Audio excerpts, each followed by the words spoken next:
Tulungan niyo ako. Tulong.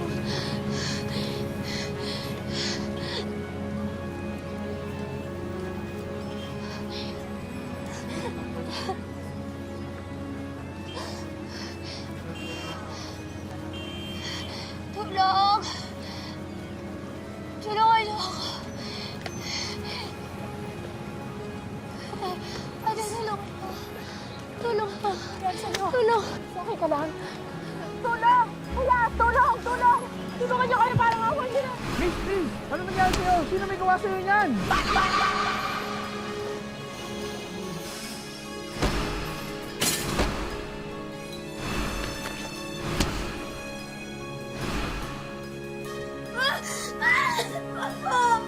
Ayaw ako sasaktan! Ayoko na!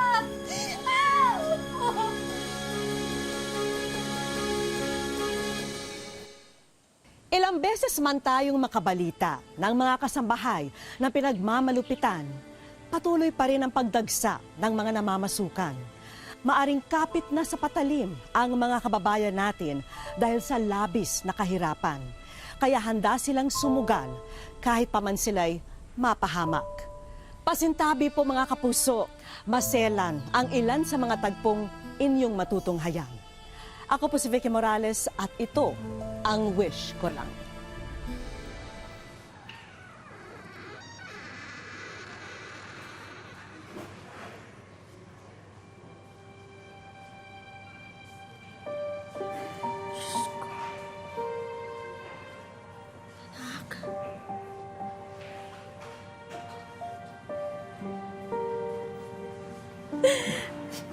Ano nangyari to, anak? Ano nangyari sa'yo? Sino gumawa nito sa'yo, anak?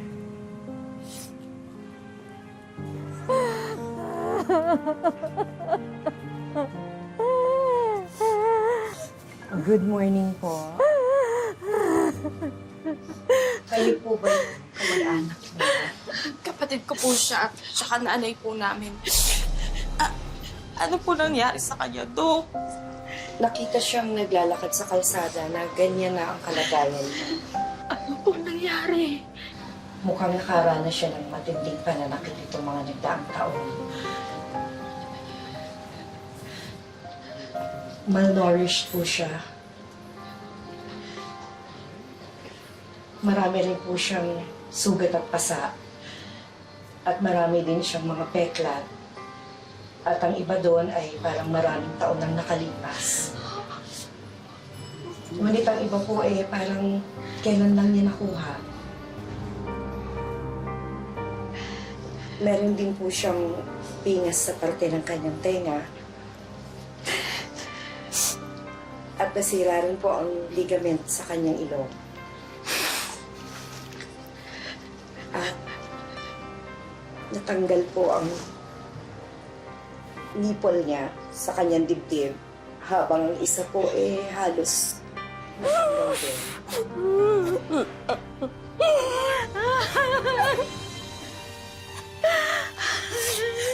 Excuse me po. Sige po, Dok.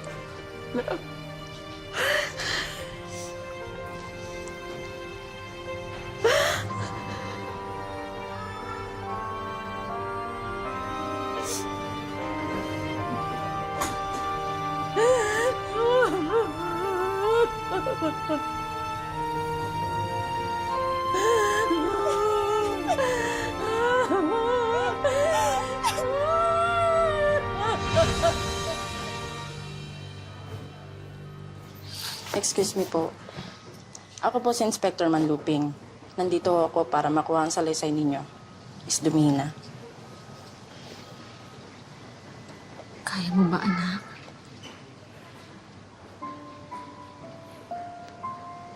Kaya ko na.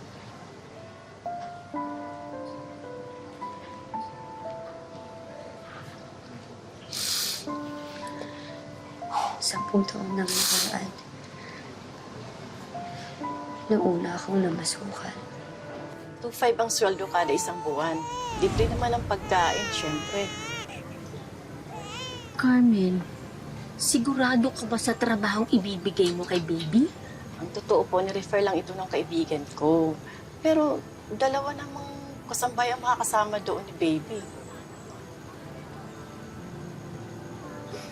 Kausapin ko muna yung anak ko, ha? Sige.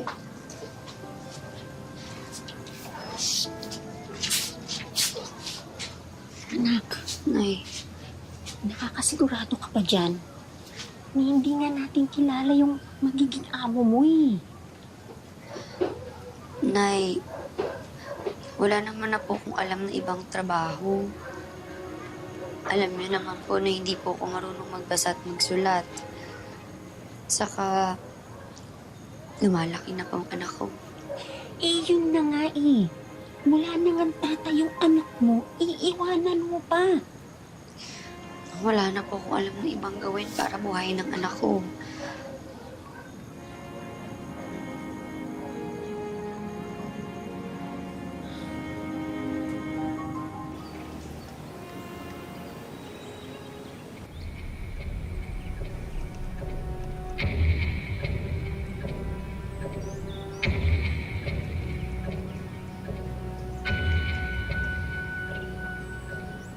Ako si Mrs. Torquemada.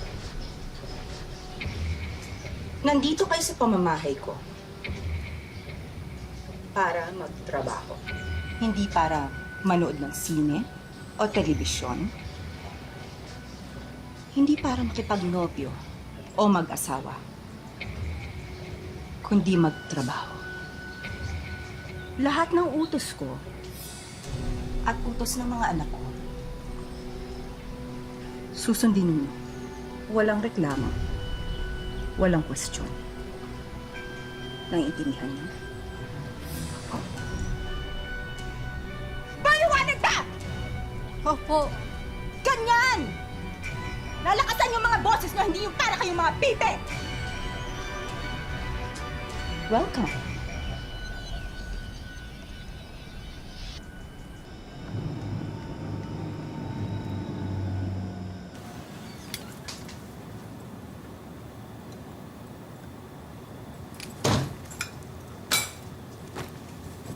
O bakit, ma? Simangot ka na naman. Ay, nako. Nagtaka ka pa. Eh di malamang natalo na naman niya sa kasino. Ako tigilan yung dalawa, ha? Baka gusto nyo samain. Ma, lamig ka lang. Relax. Hindi ka lang mabiro, oh. Alam mo mas maganda, kumain na lang tayo para naman mailabas mo yung galit mo. Sige ka, ma. Baka magkasakit ka niyan sa puso. Eh, yun nga lang. Kapag nilabas mo yung galit mo sa pagkain, eh malamang lolobo ka. Sinabi ng tigilan nyo ako, eh! Leche!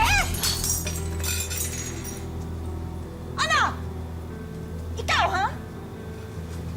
Tanga-tanga ka kasi, tatanga-tanga kasi. Bakit hindi mo sinalo, ha? Ikaw talagang malas, eh. Mama! Ikaw ang malas! Ikaw ang malas! Ikaw ang malas! Ha?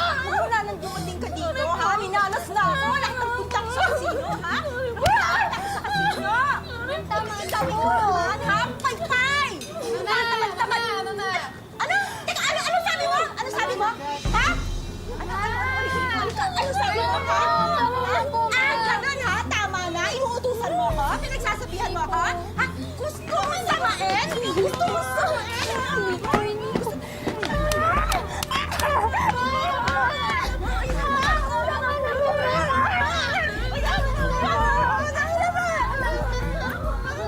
O ano, ha? Malas eh!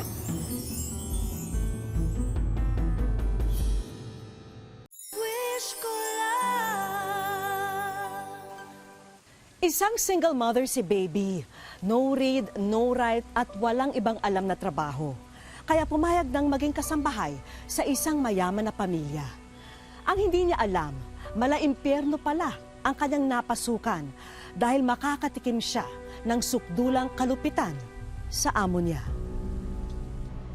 Pagkatapos po nun, simula na po ang pananakit nila sa akin, sa amin. Tuwing nagkakaproblema po siya sa trabaho. Kapag natatalo po siya sa kasino.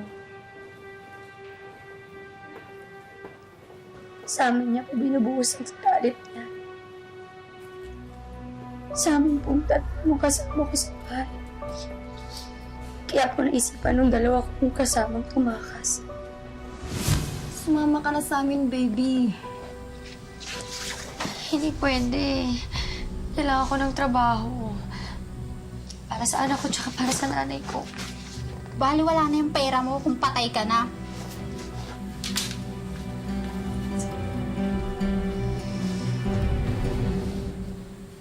Mga hampas lupa! Pinuin mo umalis sila sa pamamahay ko nang walang paalam sa akin? Pagkatapos ko silang kinukop sa pamamahay ko, pinalamon? Sinweldohan? Tinuring na parang pamilya? Iiwanan nila ako nang walang pasabi? Mga hayop sila! Mga hayop! Mamatay na sana sila! Ikaw! Anong pangalan mo? Baby. Baby po, Mama.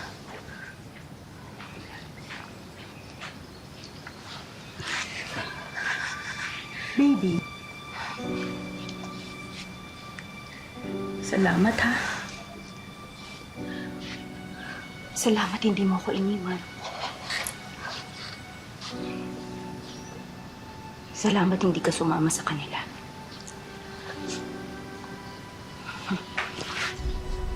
Pero yung mga kasama mo, mga hampas lupa sila. Pag nakausap mo sila, sabihin mo yun, ha? Mga hayop sila. Makikita nila.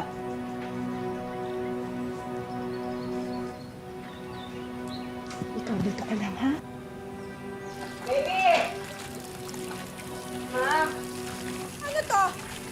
Ha? Napakasalaula mo talagang magtrabaho. Ha? Ha? Ha? Di ka na nagbababoy!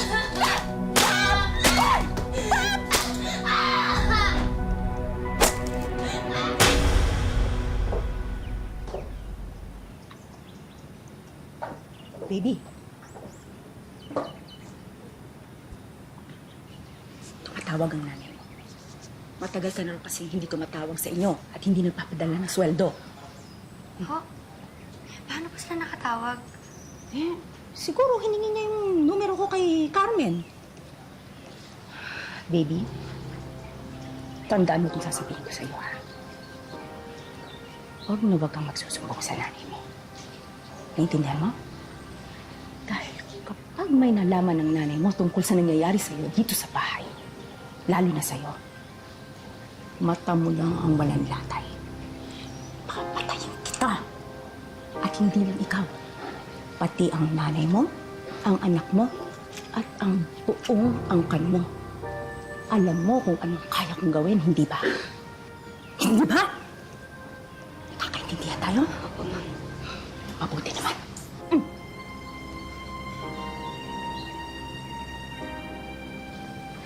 Hello, Nay. Hello? Baby! Kumusta ka na? Anak, bakit matagal ka nang hindi sumusulat sa amin o tumatawag? Miss na miss ka na namin. Nag-aalala na nga kami. Okay naman po ako, Nay. Pasensya na po kayo, ha? Kasi marami lang po akong ginagawa. Tungkol po pala dun sa sweldo, Nay. Ano po kasi... Huwag mo nang intindihin yon. Nakausap ko na si Mrs. Ang sabi niya, yun daw sweldo mo, ipapadala na lang daw sa amin. At hindi ko naman tinanong yun sa kanya. Siya nga nagbanggit eh. Nay, kamusta po si Jen? Ay nako, ayun, naglalaro sa labas. Eh kung alam ba niya natatawagin ka namin, eh naku na, andito na yun sigurado, agad-agad. Ay, sabi pa, miss na miss ko na po siya. Naku anak, miss ka na namin. Oh, Nay, pasensya na po kasi kailangan ko na po magtrabaho. Sige po. O sige anak, mag-iingat ka ha, at saka palagi ka magdarasal. Mahal na mahal ka namin, anak.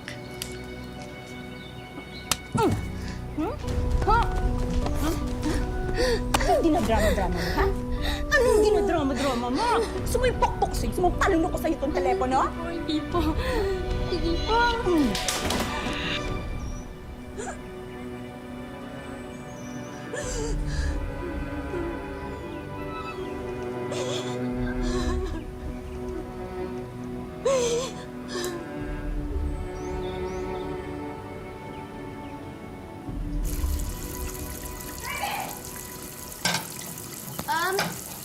Bebe! Ano to, ha? Ha? Ano to? Bakit hindi mo ito pinlansya, ha? Tingnan mo, lukot na lukot! Plansyahin ko naman po yan, Mami. Ano to? Paplansyahin? Paplansyahin? Bakit? Kailangan pang maghintay ako, ha? Hindi ba araw-araw ka naman dapat nagpaplansya? Natapos Ha? Gusto mo turuan kita magplansya? Ha? Ha? Halika, ha? Halika, halika. Mama, ano po gagawin ninyo? Turuan kita magplansya, ha?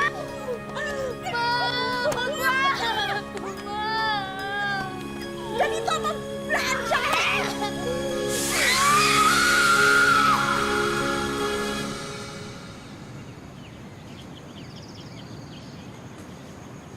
O ano? Hindi ka pa rin tapos dito? Kanina ka pa dito, ah. Buong araw yan ang gagawin mo? Tatamad-tamaran to. Hindi po, Ma'am. Malapit na rin po Ay, ako hindi. matapos. Baka namang gutom ka. Kaya ka nanghihina. O baka naman nauuhaw ka. Ha? Nauuhaw ka? Okay lang. Sige, ha? Alika dito, ha? Alika dito, alika. Mama, ano mo gagawin niyo sa akin? Paiinumin kita. Alika rito. Alika dito. Paiinumin kita. Ayaw! Inom! Inom mo yan. Ubusin mo yan, ha? Ubusin mo yan. Ubusin mo yan. Ha? Inumin mo yan. Inom! Ha?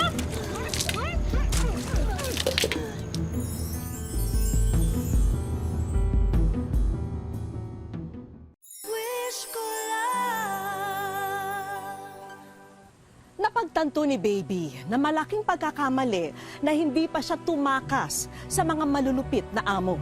Dahil sa halip na umayos ang pakikitungo nila sa kanya, lalo pang tumindi ang kanilang pagpapahirap kay Baby.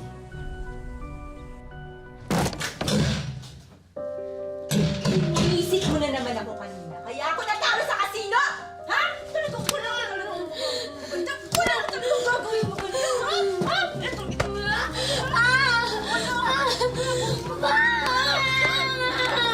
Dapat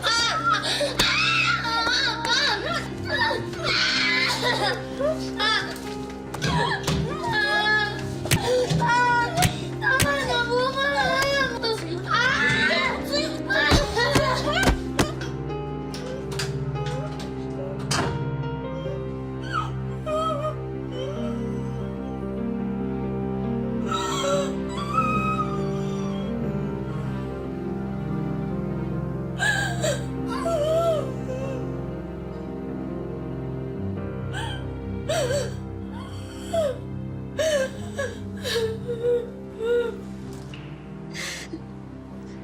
Bakit hindi ba sinabi sa akin, anak? Bakit hindi ka nagsumbong? Sabi pa sa akin ni Mrs. Pag nagsumbong daw ako kahit kanino, papatayin na po nila kayo.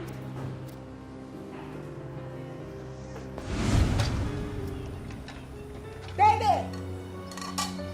Ikaw talaga wala kang kadala-dala, ha? Bakit nagkamansya yung damit ko, ha?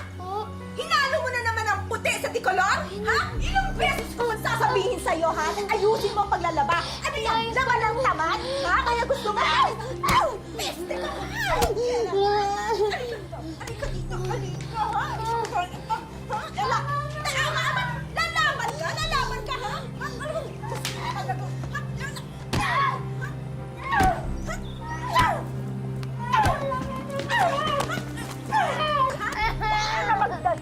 Para magtanda ka!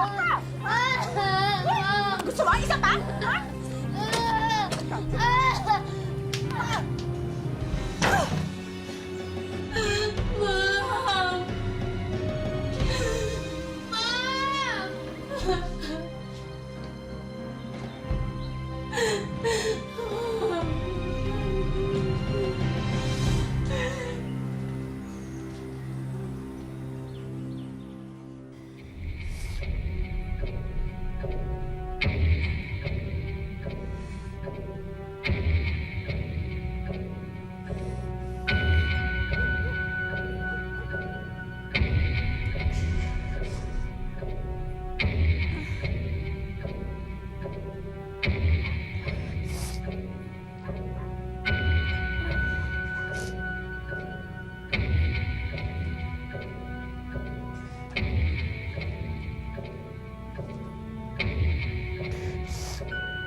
Nakalimutan nilang ikandado ang gate. At ang pintuan ng bodega kung saan po ako nakakulong.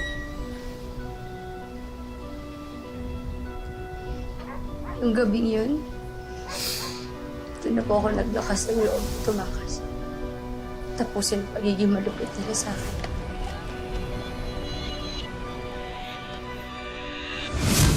Huwag ho kayong mag-alala. Gagawin ho namin ang lahat upang mabigyan kayo ng station. Magpagaling ho kayo. Maraming salamat po. Tutuloy na ho kami. Salamat. Sige po.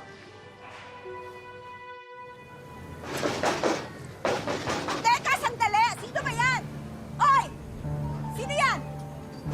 Kung makakato kayo, kala mo kung sino? Ano? Ano? Anong kailangan mo? Para sa inyo po ito, Mrs. Ano yan? Sabihin na po, may 10 araw po kayo para sagutin to. At sinigurado lang namin na makakuha niyo po ito.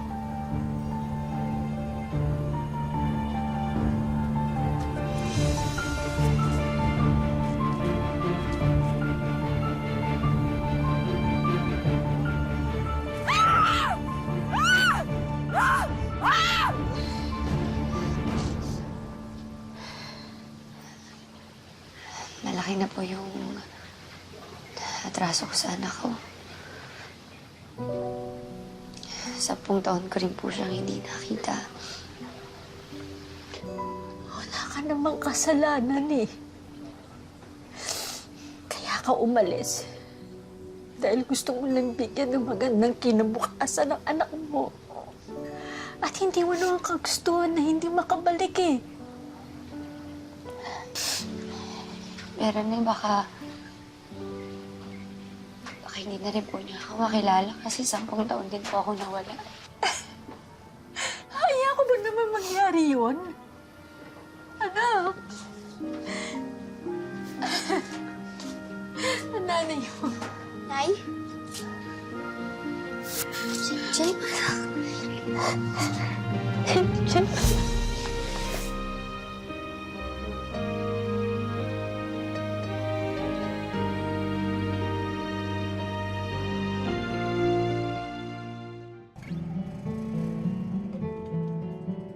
Magdadalawang buwan na mula nang makatakas si Baby sa malaimpyernong buhay sa kamay ng kanyang mga amo. Sa ngayoy tahimik nang nabubuhay si Baby sa kanilang tahanan sa Taytay, Rizal. Masaya po eh. Dumating po ako eh. Makita po anak ko sa kapatid ko po, sa nanay ko po. Miss na miss ko po sa 10 taon po, hindi ko po nakita po eh. Matapos ang 10 taon, muling nakapiling ni Baby ang kanyang anak na sinadya naming itinago ang pagkakakilanlan. Labis ang naging pasasalamat ng mga nagmamahal kay Baby na muli silang nagkasama-samang mag-anak. Masayang-masaya na kaming pamilya dahil ganun man ang nangyari, nakikita namin na siya buhay. Nasampa na nila ng kaso ang mga dating amo. Tuloy ang kanilang laban upang mapanagot ang may sala sa sinapit ng dating kasambahay. Gusto po pinapakulong po sa kasalanan po sa akin po.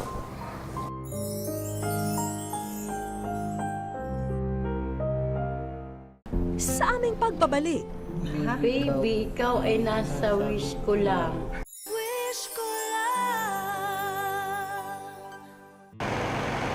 dinala namin ang mag-anak na dumihina sa isang photo studio.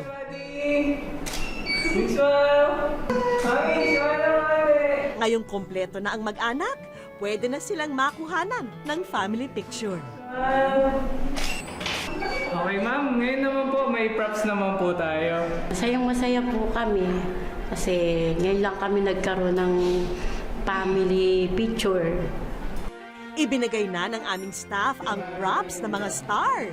Hatid ng Between ang nagniningning na mensahe. And ma'am, bibigay ko na sa inyo yung prints ng shoot natin kanina. Artista na nga. Kasunod nang iniabot ni Sir ang espesyal na larawang kanyang nakunan. Baby, ikaw ay nasa wish ko lang. Yes ko lang, Wish ko lang na sorpresa po kami. Hindi po namin alam na ganito po yung lalabasan ng naging ng kapatid ko. Una kaming nagtungo sa kaibigan naming doktor. Sinuri ni Doc ang lagay ni Baby. Tuluyan na umunong naghilo ang mga sugat ng pasyente. Kasi ang daming yung peklat na nakuha, no?